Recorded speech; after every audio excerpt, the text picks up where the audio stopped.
En el cuerpo vamos cargando a nuestra familia. Nuestro cuerpo refleja los problemas o enfermedades heredadas del árbol. No debemos caer en la trampa de buscar recetas infalibles, porque no las hay, pero podemos dar unas pocas orientaciones que nos sirvan como base. Asignar un ancestro a cada órgano o área corporal es parecido a la tarea en la que se han enfrascado y se siguen enfrascando muchos neurólogos localistas, la de asignar funciones cognitivas concretas a zonas cerebrales concretas. La conclusión a la que llegan es que hay especialización hasta cierto punto, porque en el cerebro, igual que en el universo, primero, todo interacciona con todo y segundo, descubren que se trata de un holograma, de manera que todo está contenido en cada parte del todo. En cada zona corporal conviven tres informaciones. 1. La memoria de nuestro árbol genealógico. 2. La memoria biográfica personal. Y 3. Los mensajes que el sabio interior nos envía a través del cuerpo. 1. La memoria de nuestro árbol genealógico. La familia está viva en la piel, en el cuerpo, está hablando. Hasta tal punto que podemos reconocer a nuestro árbol por la huella que éste ha dejado en nosotros. Esa cierta especialización en la que los estratos de nuestro árbol genealógico viven cada uno de nosotros se podría expresar así: parte derecha del cuerpo, rama paterna; parte izquierda, rama materna; hombros y cabeza, bisabuelos; tórax y brazos, abuelos; desde la cintura a las rodillas, padres; desde las rodillas a las plantas de los pies, hermanos. 2. La memoria biográfica personal. Desde la manera en la que somos concebidos hasta el efecto que nos ha causado la regaña del jefe, pasando por el tipo de parto, cómo nos han acariciado de niños, todo queda escrito en el cuerpo. Por ejemplo, consideramos que el peso de la culpa se asienta en la parte alta de la espalda y los traumas infantiles en los pies. La piel es un gran lienzo en la que queda escrita la historia de nuestras relaciones con el mundo. 3. Los mensajes que el sabio interior nos envía a través del cuerpo. Nuestro cuerpo es el mapa físico de nuestra conciencia, un fiel reflejo de cómo funcionamos en las distintas áreas de la vida. Cualquier síntoma físico es una oportunidad para hacernos conscientes de que hay un área en nuestra vida que necesita atención. El cuerpo en su totalidad se inclina al andar, hacia atrás o hacia adelante.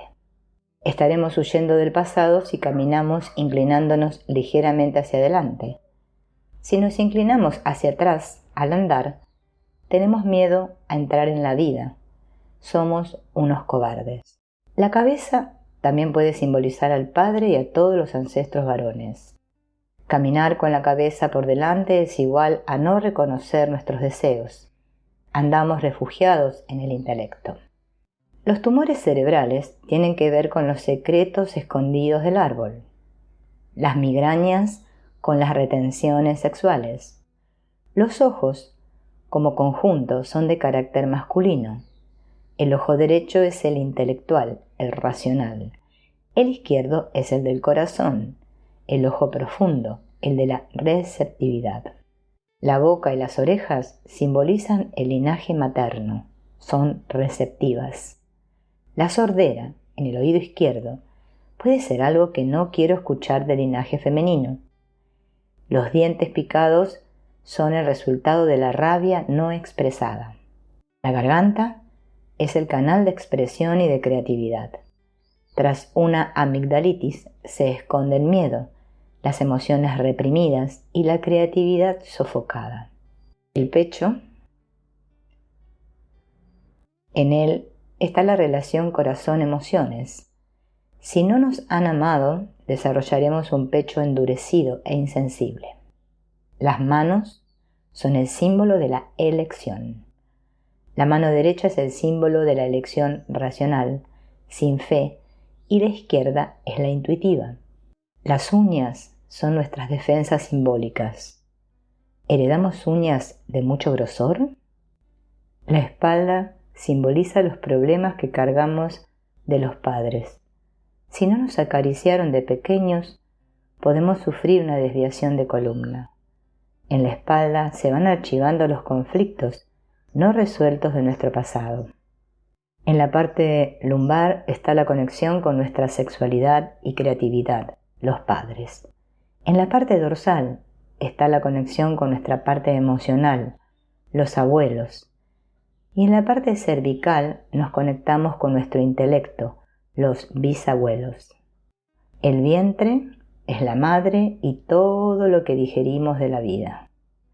Los problemas de estómago están asociados al miedo, a la angustia y a la ansiedad. La pelvis se conecta con la sexualidad y con nuestros padres. El miedo a la sexualidad puede traducirse en una pelvis movida hacia atrás. Las rodillas nos muestran nuestra flexibilidad, nuestra adolescencia. Si vivimos encerrados en nuestro castillo, inflexibles, sufriremos con las rodillas. Los pies simbolizan el territorio, conectados con nuestra hermandad. Cuando no estamos viviendo nuestra vida, caminamos como un ladrón sin hacer ruido. Si somos hijos de padres divorciados o separados, las puntas de los pies se separan. Vivimos una época de regresión a la infancia. La punta de los pies miran hacia adentro. Cuando los pies se inclinan hacia afuera, nos señalan que no tenemos un lugar en el mundo. Somos un espíritu que utiliza un cuerpo de vehículo para pasearnos por esta vida, pero él no es una carrocería inerte. La célula contiene lo que fueron nuestros ancestros y lo que somos nosotros. Entrar en pareja es entrar en terapia, porque cuando dos personas se encuentran y deciden formar una pareja, cada una de ellas llega con sus neurosis y con sus respectivos árboles genealógicos a cuestas. Al principio, durante los 6 primeros meses se mienten, se hacen promesas imposibles de cumplir. El sexo y la atracción, producto de la locura hormonal, los tiene atrapados, pero más tarde tendrán que hacer frente a sus propias proyecciones. La imagen que tenemos del mundo está heredada de nuestro árbol genealógico. Creemos que el mundo es como pensamos que es, pero cada uno de nosotros se forma una imagen diferente de la misma realidad, que se corresponde con nuestra herencia genética, familiar, social y cultural. Nuestro destino está deformado por nuestra personalidad trastornada. Incluso se nos inculca que tenemos que ser como nuestros padres, de lo contrario seremos considerados traidores o enfermos. Nuestro árbol es como un equipo donde cada integrante tiene una función específica. Por ejemplo, cuando presentas a la pareja en el seno de tu familia, puede ocurrir que la acepten y se la queden o sea rechazada por el árbol. Este rechazo ocurre cuando no es viable que la pareja pueda desempeñar un papel. No hay sitio para ella. Entonces, es conveniente que revisemos las relaciones enfermas dentro de nuestro árbol genealógico. La polaridad femenina, polaridad receptiva, se caracteriza porque se prioriza la necesidad de ser amado o amada, dejando en un segundo lugar la realización personal que puede darse cuando se cumple con esa prioridad. La polaridad masculina, polaridad activa, tiene como principal característica que en la vida hay un ideal, una acción a desarrollar y queda en un segundo plano la realización romántica. Siempre debemos preguntarnos, ¿cuál es nuestro caso? Con independencia de que seamos mujeres u hombres. ¿Que nos amen? ¿Necesidad de ser dominado? ¿Ser el seducido? ¿O ser el que seduce, el dominante, en presencia de un ideal y la acción? Cuando en una pareja los dos son activos, se produce una crisis continua. Si el hombre es el receptivo y la mujer activa, se da una inversión en los roles que puede desembocar en que los hijos crezcan sin saber si son hombres o mujeres.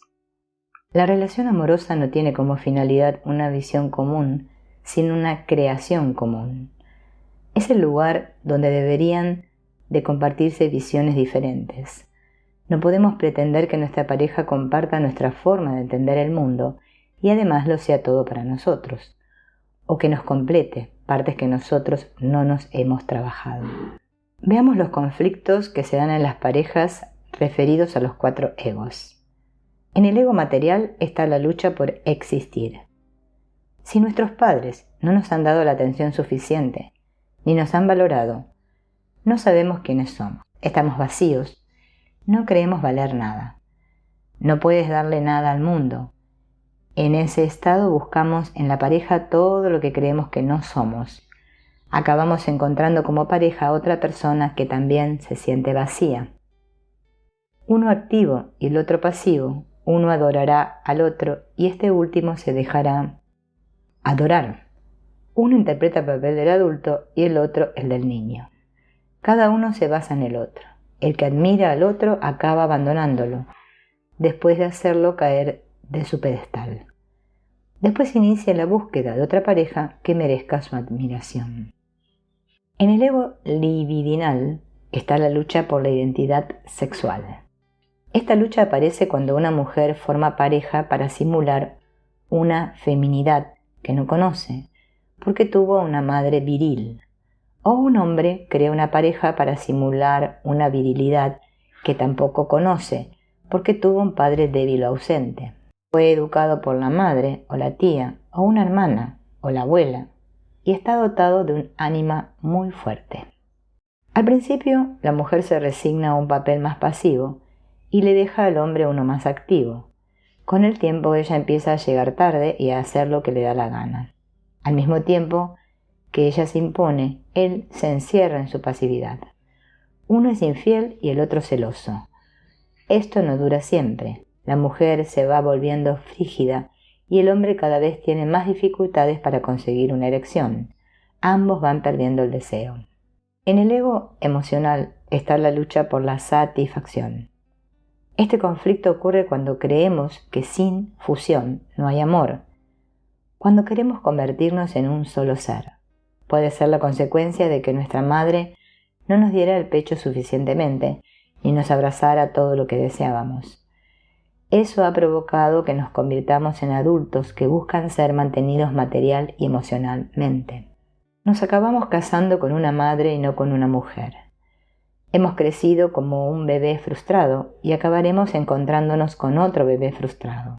Uno le dice al otro: enciérrate en casa conmigo, no te enredes con amistades, no cambies, te daré todo lo que quieras pero no crezcas, no te hagas adulto. Son 2 niños aparentando ser una pareja adulta. Cuando el hijo empieza a ejercer de madre, el otro, destronado, enferma, tiene un accidente o se arruina. Si uno crece, el otro disminuye. Nunca dejarán de exigir. Será una angustia permanente. En el fondo no buscan que los amen, sino que les agradezcan, cosa que nunca ocurrirá. En el ego intelectual está la lucha por el poder. El que domina ocupa el 90% de la relación de pareja. Ambos miembros, cuando eran niños, no tuvieron la oportunidad de ser ellos mismos, sino que fueron obligados a ser lo que sus dominantes padres querían que fueran. Crecieron con un enorme deseo de dominar al otro y la pareja es un campo de batalla. Quienes vencen pierden el interés en la relación y se alejan. Quien mantiene sometido y atrapado al otro dice: ya que en la pareja uno tiene que dirigir, voy a ser yo el que lo haga. Con mis padres nunca pude opinar, satisfacer mis gustos ni desobedecer. Ahora que te he encontrado a ti, débil y cobarde, aprovecharé para tratarte como ellos hicieron conmigo. El dominado y el dominador a veces intercambian los papeles por miedo a la separación. Si en la pareja una de las partes se sacrifica, no es una pareja de verdad. El odio hacia nuestra pareja es en realidad como el odio hacia una parte de nosotros mismos. Si despreciamos a nuestra pareja, nos estamos autodevaluando. También es cierto que no se puede estar con la pareja que no corresponde.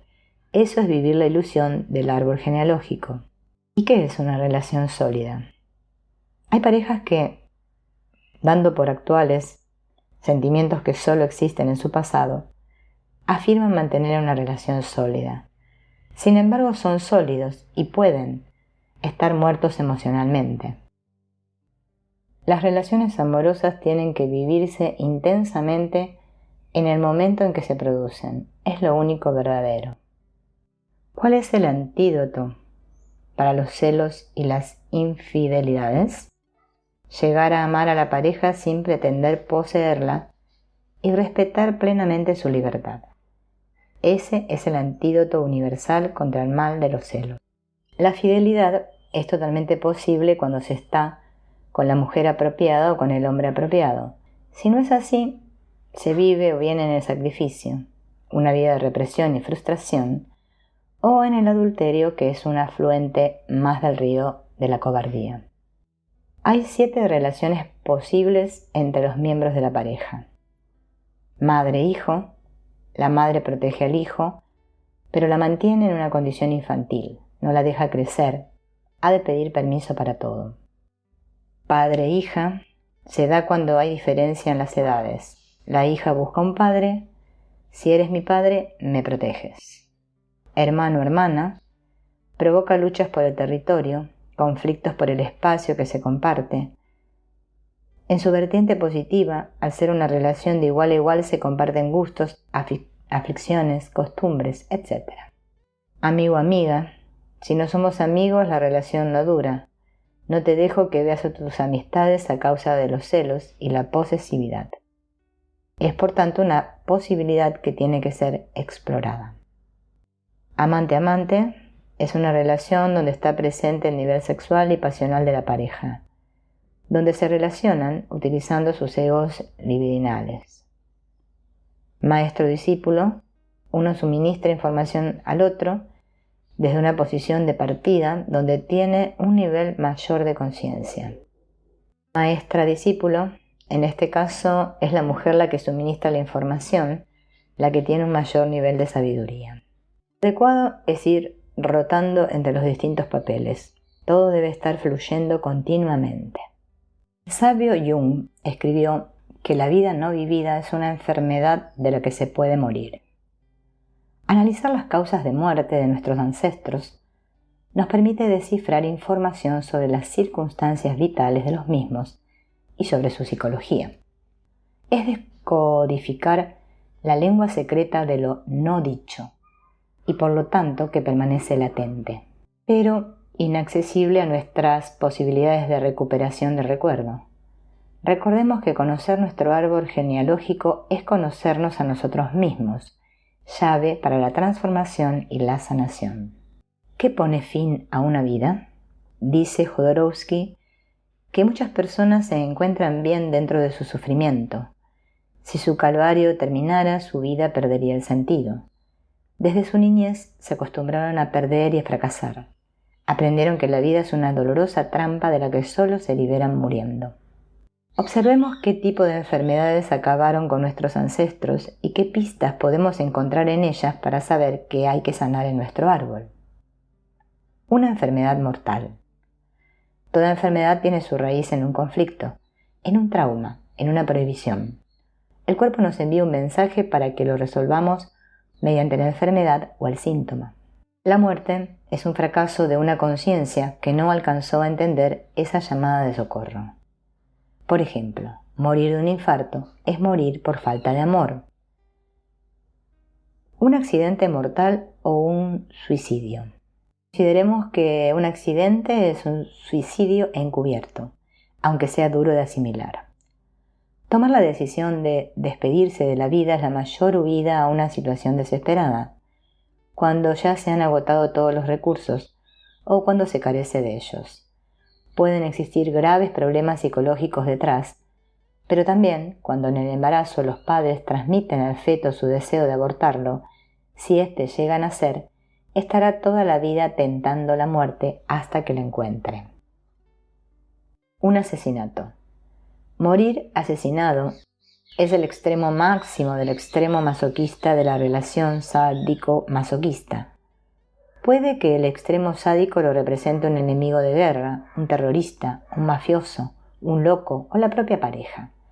Todos ellos no serán otra cosa que la proyección de su propio yo violento que ha ganado la partida. También se puede morir con muchísimos años, de viejo. La longevidad podría ser síntoma de que se ha alcanzado un nivel de conciencia superior a los de los demás miembros del árbol. En la actualidad podemos preguntarnos, ¿muchos de los que superan los 100 años han crecido en el espíritu? La sanación del árbol pasaría por darnos lo que a ellos le faltaron. Lo que me doy, amor, aceptación, alegría, etc., se lo doy al árbol. Conocer nuestro árbol genealógico es inconsciente. Es conocer el inconsciente, con sus problemas y bendiciones. La familia es el inconsciente. El linaje del que tenemos más información es el que tiene más peso en nuestra formación. Es la rama que tomó posesión de nosotros. Sin embargo, debemos llevar mucho cuidado con todo lo desconocido, ya que podemos estar repitiendo dinámicas inconscientes. Debemos tener muy claro que toda la información se va transmitiendo de generación en generación. Pero, cuando entre dos generaciones hay un problema grave, se corta esa transmisión. Por lo tanto, es posible influir que si no sé nada de mi abuelo paterno, es a consecuencia de que mi padre tuvo un problema con él. Ese abuelo se convierte en una trampa. Alguien de la siguiente generación podría quedar excluido en un ejercicio de fidelidad muy poco consciente. Al árbol le gusta repetirse. ¿Por qué hay ancestros que se borran del mapa del árbol para siempre? Podríamos responder a esta pregunta a modo de hipótesis. Hay un corte afectivo. Esa persona cortó el vínculo afectivo con la generación siguiente. Sucede en alcohólicos, por ejemplo. Hay un gran secreto y hablar de ese abuelo supone que se desvele el secreto. Los mayores secretos que nuestra sociedad considera tabú son los referidos a la muerte y el sexo. Por ejemplo, un escándalo sexual, un suicidio, puede pasar a ser un accidente del que se saben pocas cosas. Podemos añadir las adicciones al alcohol o al juego, las grandes ruinas económicas, la violencia familiar, los exilios y la cárcel. La no información es en sí misma una información y además de mucha relevancia. La negación es un mecanismo de defensa que consiste en cegarse a una realidad. El pensamiento y el lenguaje van unidos. De lo que no se habla, no existe. Si seguimos negando un fragmento de nuestro árbol, es como si negáramos una parte de nosotros mismos. ¿Qué hacer, pues, con estos vacíos? Procederemos a activar nuestra intuición y todo nuestro poder creativo. No olvidemos que existe el inconsciente familiar, a través del cual, y en ese plano no consciente, todos los miembros del árbol genealógico están en continua comunicación. Es sanador crear una historia para cada ancestro del que nos falta información. El contenido de la misma deberá ser totalmente positivo. Les daremos lo que intuimos que les faltó, sabiendo que lo que les damos a ellos nos lo damos a nosotros mismos. Anne Anselin Schuttenberger, una de las pioneras en el estudio de la psicogenealogía, dice que el inconsciente tiene buena memoria y marca acontecimientos importantes del ciclo de vida por repetición de fechas o edad. Podemos hacer un ejercicio sencillo, aunque laborioso, tomar un calendario y apuntar las fechas de nacimiento y muerte de los miembros de nuestro árbol genealógico, así como otras fechas significativas, como bodas, accidentes, encarcelamientos, etc. Nos sorprenderá ver cómo en un mismo día o alrededor de él se amontonan acontecimientos. Otro ejercicio interesante consiste en observar la edad a la que nuestros antepasados sufrieron un trauma significativo.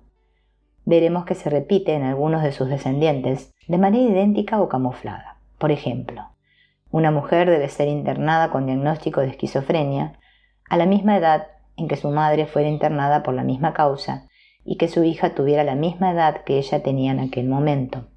El fenómeno del doble aniversario se da cuando coinciden la edad y la fecha de la repetición. Esas coincidencias no se deben al azar.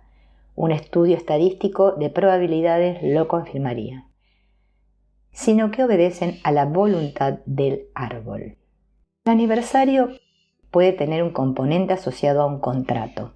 Los contratos son una especie de códigos que actúan sobre nuestra vida en forma de creencias y de inhibiciones. Puede ser el caso del nacimiento producido en una fecha que viene a recordar un acontecimiento alegre o triste de otra generación. Por ejemplo, el nacimiento de una hija del mismo día y mes en que falleció la abuela, para que esa fecha se convierta en un significante. El contrato dice en letras grandes que viene a desempeñar la misma función que tenía la abuela. Nacer en una fecha dada es un abuso. La programación viene de fuera. Los abusos se oponen a nuestra realización, cuando hay demasiado o demasiado poco. Un ejemplo son los llamados hijos de reemplazo, que nacen el mismo día en que murió o se enterró a otro hijo que lo precedió, cuya madre no hizo el duelo. También podemos considerar otro abuso el hecho de repetir el nombre del difunto en la nueva criatura, con lo que estamos diciendo que viene a sustituir al muerto. Programarnos para morir en otra fecha es una lealtad. Cualquier contrato de los que hablamos se cumple siempre por lealtad y por miedo a dejar de pertenecer al clan, es decir, por miedo a las consecuencias. Nos programamos para vivir el mismo número de años que nuestros padres.